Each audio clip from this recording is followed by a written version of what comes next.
Hi, this is Kalyan Pal. Welcome to Basic Electrical Engineering. The topic is mesh analysis. It is also considered as the application of the KVL.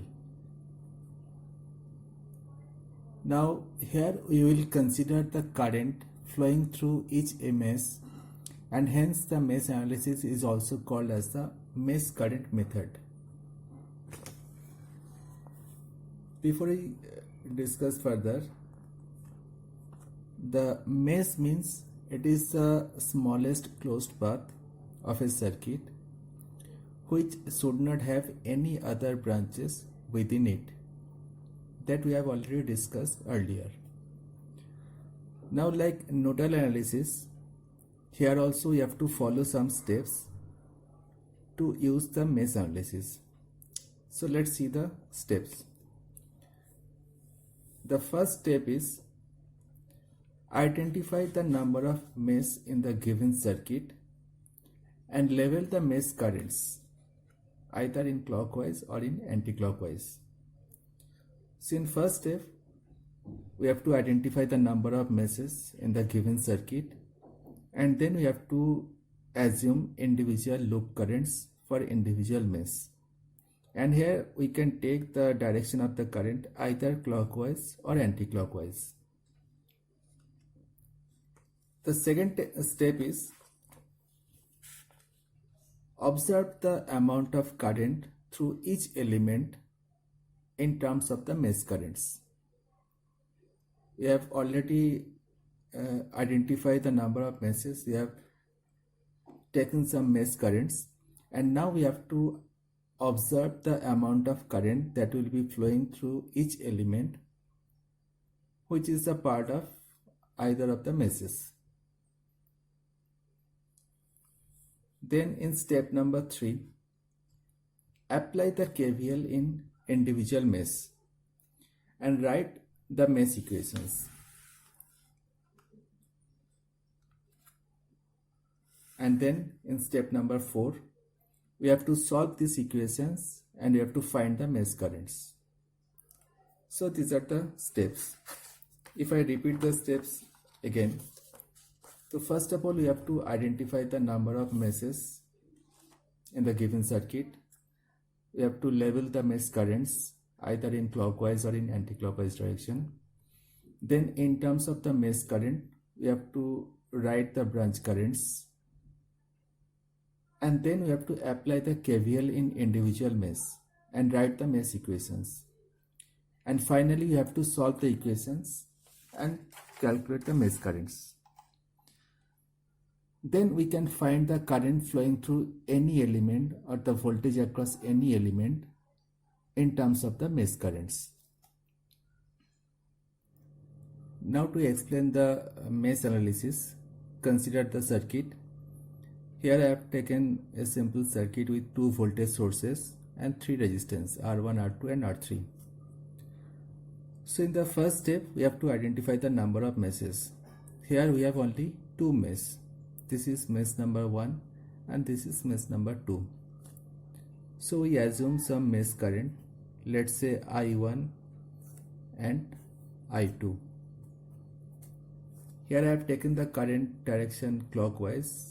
We can take it as anti-clockwise also. The second step was we have to identify the branch currents in terms of the mesh current.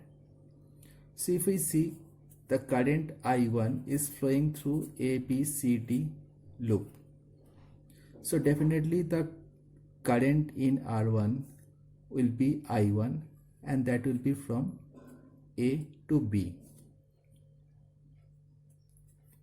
Similarly, in the mesh PEFCB, the current I2 is clockwise.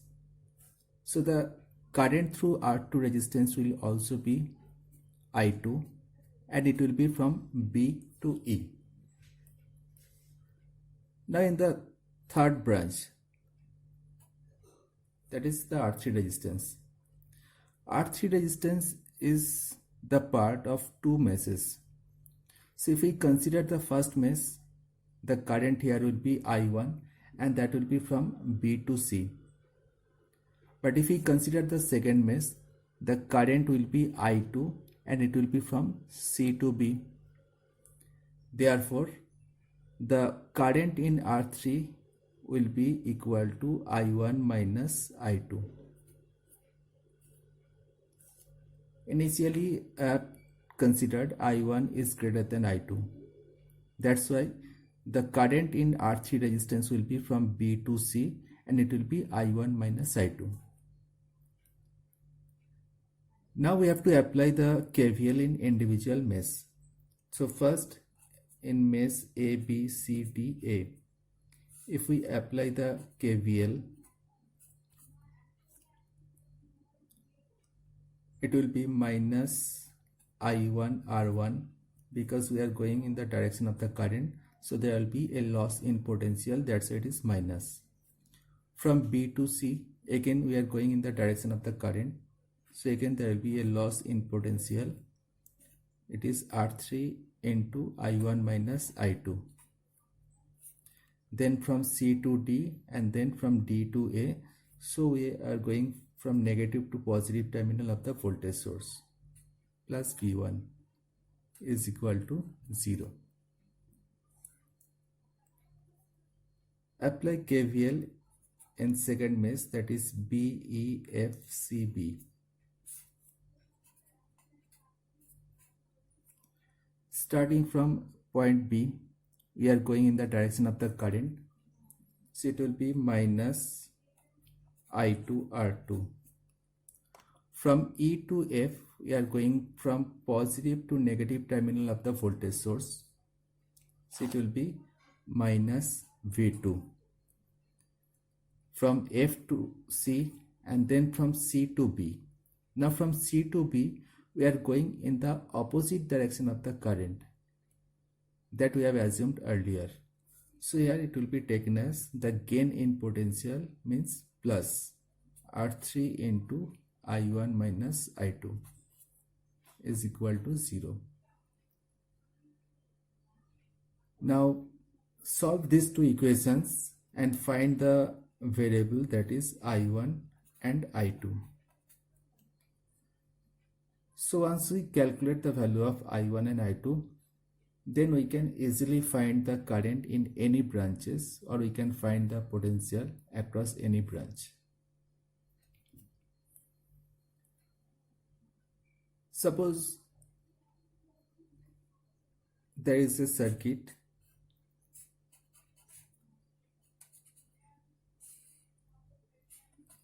with a current source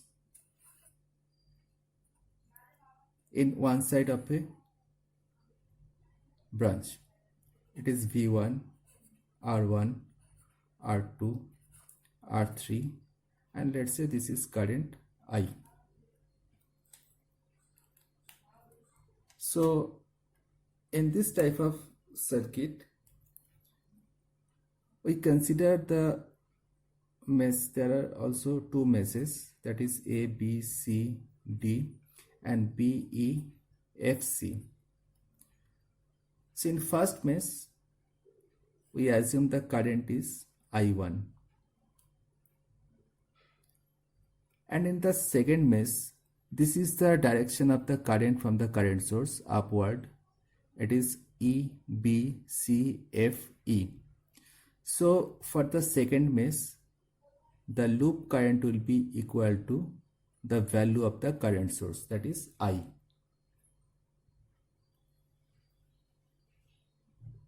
So if we apply the KVL, so in the first case, it will be minus I1 R1 minus, you can see here I1 is from B to C and I is also from B to C.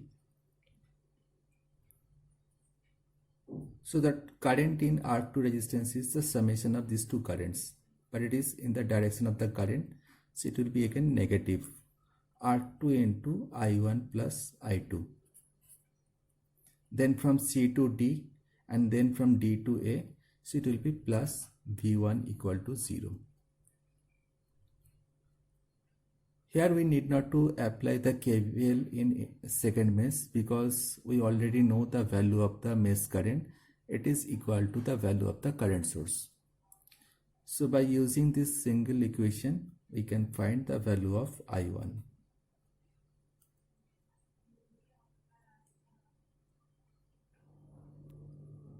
The super mesh. Sometimes during mesh analysis, it can be seen that if there is a current source present as a common branch between two meshes, then combined together is considered as a single mesh and KVL is applied accordingly for mesh analysis. This combination is called as a super mesh. Now see this example. If we want to do the mesh analysis in this circuit, as we can see that here we have two meshes. So this is mesh number 1 where the current is I1 and this is mesh number 2 taken as I2. So by the mesh currents, if we want to find the branch currents, then here it will be I1 and it will be I2.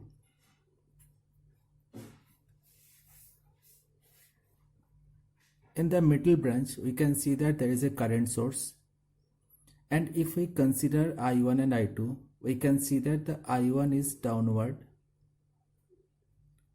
and I2 is upward in this particular branch. Therefore, current between A and B is equal to I1 minus I2. And as per the value given here, the value of the current source is 1.5 ampere. So I1 minus I2 will be equal to 1.5. Now, if we want to apply the KVL, we cannot apply KVL in individual mesh because if there is any current source in any branch, then the KVL cannot be applied. So in this case, we have to apply the KVL for the whole circuit. So these two meshes combined is considered as a super mesh.